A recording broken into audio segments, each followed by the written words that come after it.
Bonjour et bienvenue sur le site www.mathwise.net. Alors, dans cette vidéo, on va voir comment trouver le PGDC de deux nombres par trois méthodes. La première méthode, c'est une méthode pratique pour les petits nombres, par exemple 70 et 42. Alors, comment faire pour déterminer le PGDC de 70 et 42 par la première méthode? On doit déterminer tous les diviseurs de 70 et les diviseurs de 42. Puis on trouve le PGDC. Alors comment trouver les diviseurs de 70? On doit décomposer 70 en facteur premier. Alors 70 divisé par 2, le plus petit nombre premier. Alors 70 divisé par 2, alors 35. 35 ne divise pas 2, alors on divise par 3, non. Par 5, oui. Donc 35 divisé par 5 égale à 7. Alors finalement on trouve 7 divisé par 7 égale à 1. Ça y est, on arrête. Donc 60 égale à 2 fois 5 fois 7. Ça y est. Donc les diviseurs de 70 égale à 2 fois 5 fois 7. Les diviseurs de 70 sont 2, 5, 7 et on trouve les autres. 1, 2, 5, 7. 2 fois 5, 10. 2 fois 7, 14. 5 fois 7, 35. Et 70. Ça y est, c'est fini. On passe à déterminer, ou bien on passe au 42. Donc 42 divise 2. Alors 42 divisé par 2, c'est 2. Pardon, c'est 21. 21 divisé par 3 ne divise pas 2, alors on passe à 3. Donc 21 divisé par 3 égale à 7. 7 divisé par 7 égale à 1. Ça y est. Donc les diviseurs de 42, 1, 2, 3, 7. 2, 3, 7. 2 fois 3, 6. 2 fois 7, 14. 3 fois 7, 21. Et finalement 42. Ça y est. Donc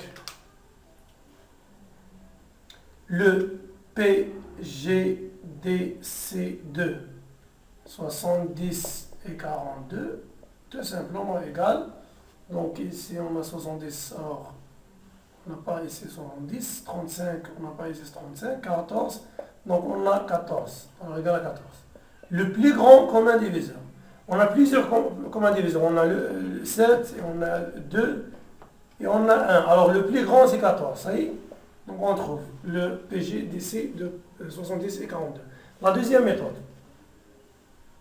On va décomposer les deux nombres en produits de facteurs premiers. On commence par 700. Alors 700 divise 2. 700 divisé par 2, 350. 350 divise 2. Donc égal à 175.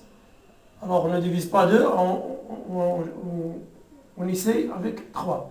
175 divise 3. Donc 7, 8, 9, 10, 11, 12, 13. Non, alors on ne divise pas 3, alors on divise 5. 75 divisé par 5 égale à 35. 35 divise 5 égale à 7. 7 divise 7, alors finalement on a 1. Si on trouve 1, on s'arrête. Donc 700 égale 2 à la puissance 2 fois 5 à la puissance 2 fois 7. Alors, on passe au deuxième nombre. 360 divise 2, alors égale à 180, pardon. Divise 2 égale à 90. Divise 2 égale à 45. Ne divise pas 2, alors divise 3. 45 divisé par 3 égale à 15. 15 divise 3. 15 divisé par 3 égale à 5. 5 divise 5.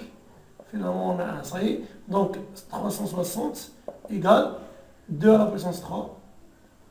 Fois 3 à la puissance 2 fois 5. Ça y est. Alors le PGDC est le produit des facteurs communs élevé à la plus petite puissance. Donc le PGDC de 700 et 360 égale donc les facteurs communs. Donc on a 2, 1 et 7, pardon, et 5 communs. Les deux facteurs communs, c'est 2 et 5. 2 et 5. Donc, égal à 2 fois 5. Alors, les puissances de 2, on a ici 2 et on a 3. Alors, on prend le petit 2. Les puissances de 5, on a ici 2 et on a 1. On prend le petit, donc 5. Alors, égale 2 à la puissance de 4 fois 5 égale à 20. Ça y est. La troisième méthode. On divise le plus grand, 700. On divise 700 par le petit, 360. Alors, 700 divisé par 360 égale à 1. 1 fois 360.